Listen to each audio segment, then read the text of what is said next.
What's up, YouTube? Normally I do not like to do this. I don't like to do a video from beginning of project, but I feel like I'm just biting off so much that I have to have something to motivate me halfway. If I start cussing and stamping my feet and deciding that I don't want anything to do with this project, I want to need to know where I came from.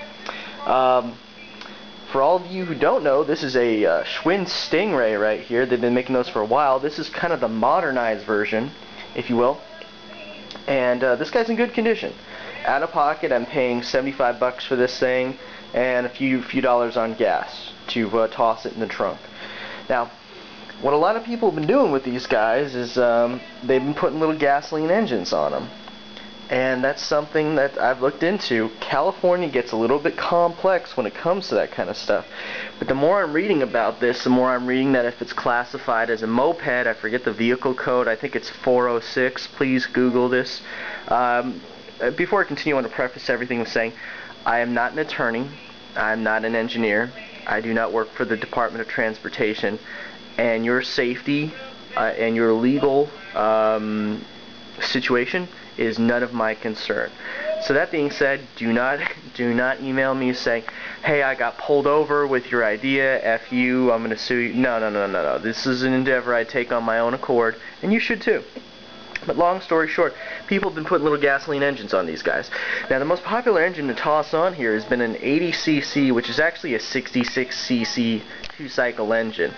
And those things are a little bit of fun, but we've got a frame here that, in my opinion at least, appears to be a lot beefier. And being as this is a motorcycle tone, I don't want a two-cycle. I want a four-cycle engine on this guy to give that classic pup, that classic motorcycle sound to it. Two-cycle engines, first of all, they're a little bit dirty, and I'm not super huge on being an environmentalist, but they have that whizzing noise, and they're a little bit dirty. You gotta throw oil in them. Please Google that. That's a 40-minute conversation, two-cycle versus four-cycle. Anyway, this guy right here is gonna be my new project, and if I had to put a name to it, I would call it Mighty Mouse. What I'd love to do is I'd love to toss a 5.5, a 6, or even a 6.5 engine just square in the center right here. This is going to take a lot of fabrication, a lot of welding, a lot of just cussing in the garage and so forth. But I've seen it done, and there's some junior and amateur engineers that have pulled it off real well. And that's just something that I really want to give a shot at. So, to phrase, this is going to be my starting point here. I'm going to call this project Mighty Mouse. See if I can put a little engine on here. Now in California, it's a little bit complex. In order to call this a moped and not a motorcycle, I gotta leave these guys on here. The pedals gotta stay on. So that means that I either have to jump on a transmission and an engine with its independent system, or I have to completely create a new drivetrain hanging off the side here, going to the wheel. Now, based on what other people have done, they've just simply connected something straight to the hub right here.